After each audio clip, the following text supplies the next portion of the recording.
19 mai, Esther chapitre 4, chapitre 5, chapitre 6.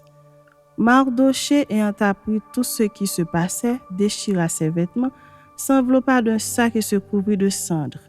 Puis il alla au milieu de la ville en poussant avec force des cris amers et se rendit jusqu'à la porte du roi, dont l'entrée était interdite à toute personne revêtue d'un sac.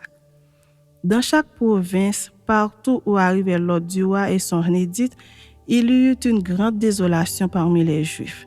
Ils jeûnaient, pleuraient et se lamentaient, et beaucoup se couchaient sur le sac et la cendre.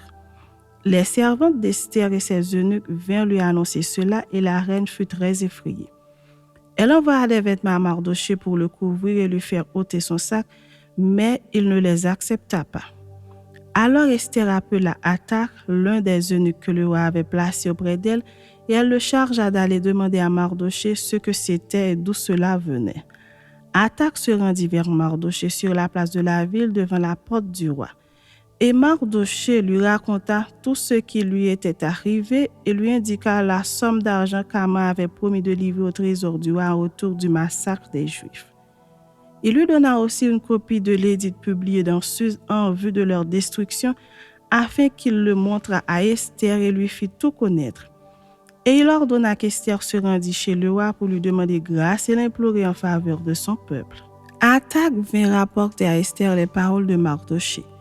Esther chargea Hathach d'aller dire à Mardochée: tous les serviteurs du roi et le peuple des provinces du roi savent qu'il existe une loi portant peine de mort contre quiconque, homme ou femme, entre chez le roi dans la cour intérieure sans avoir été appelé. Celui-là seul a la vie sauve, à qui le roi tend le sceptre d'or.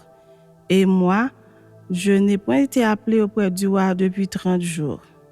Lorsque les paroles d'Esther eurent été rapportées à Mardochée, Mardochée fit répondre à Esther: ne t'imagine pas que tu échapperas seul d'entre tous les Juifs parce que tu es dans la maison du roi.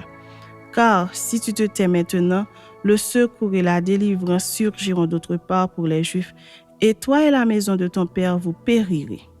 Et qui sait si ce n'est pas pour un temps comme celui-ci que tu es parvenu à la royauté? Esther envoya dire à Mardochée: va, rassemble tous les Juifs qui se trouvent à Suse et jeûnez pour moi, sans manger ni boire pendant 3 jours, ni la nuit ni le jour. Moi aussi, je jeûnerai de même avec mes servantes, puis j'entrerai chez le roi malgré la loi. Et si je dois périr, je périrai. Mardochée s'en alla et fit tout ce qu'Esther lui avait ordonné. Chapitre 5.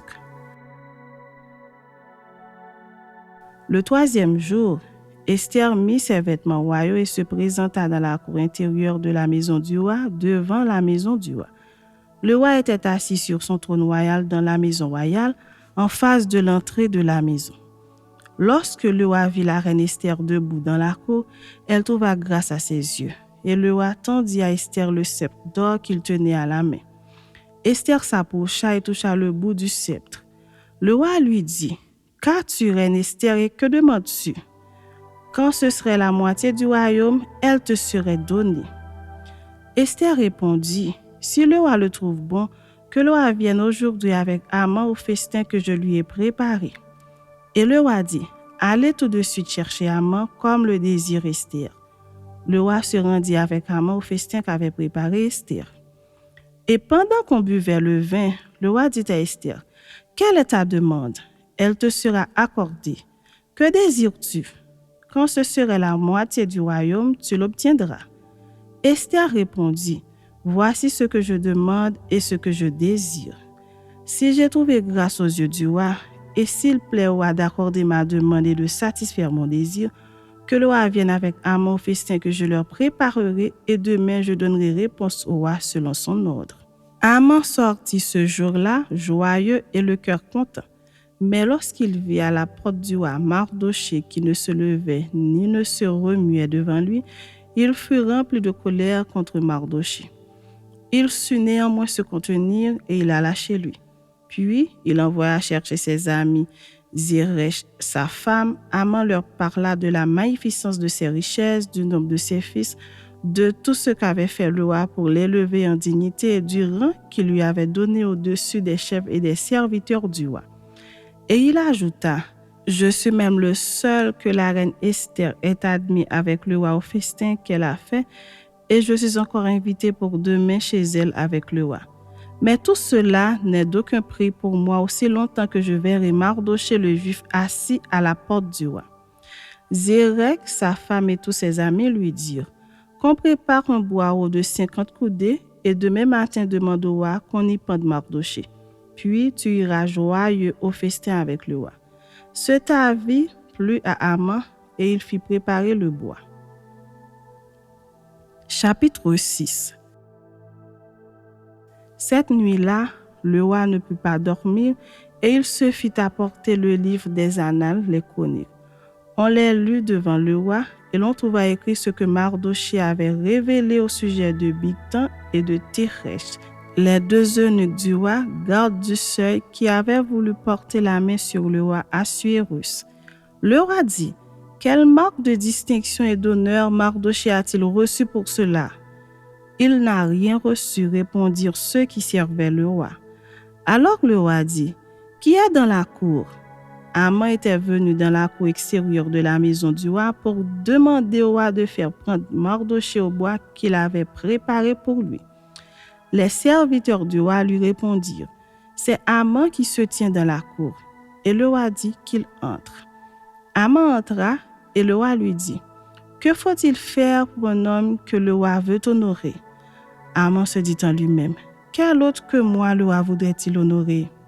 Et Haman répondit au roi, « Pour un homme que le roi veut honorer, il faut prendre le vêtement royal dont le roi se couvre et le cheval que le roi monte et sur la tête duquel se pose une couronne royale, remettre le vêtement et le cheval à l'un des principaux chefs du roi, puis revêtir l'homme que le roi veut honorer, le promener à cheval à travers la place de la ville et crier devant lui. C'est ainsi que l'on fait à l'homme que le roi veut honorer. » Le roi dit à Haman, « Prends tout de suite le vêtement et le cheval, comme tu l'as dit, et fais ainsi pour Mardochée, le Juif qui est assis à la porte du roi. Ne néglige rien de tout ce que tu as mentionné. » Et Haman prit le vêtement et le cheval, il revêtit Mardochée, il le promena à cheval à travers la place de la ville et il cria devant lui, « C'est ainsi que l'on fait à l'homme que le roi veut honorer. » Mardochée retourna à la porte du roi et Haman se rendit en hâte chez lui, désolé, la tête voilée. Haman raconta à Zérek, sa femme, et à tous ses amis tout ce qui lui était arrivé. Et ses sages et Zérek, sa femme, lui dirent, « Si Mardochée, devant lequel tu as commencé de tomber, est de la race des Juifs, tu ne pourras rien contre lui, mais tu tomberas devant lui. » Comme il lui parlait encore, les eunuques du roi arrivèrent et conduisirent aussitôt Haman au festin qu'Esther avait préparé.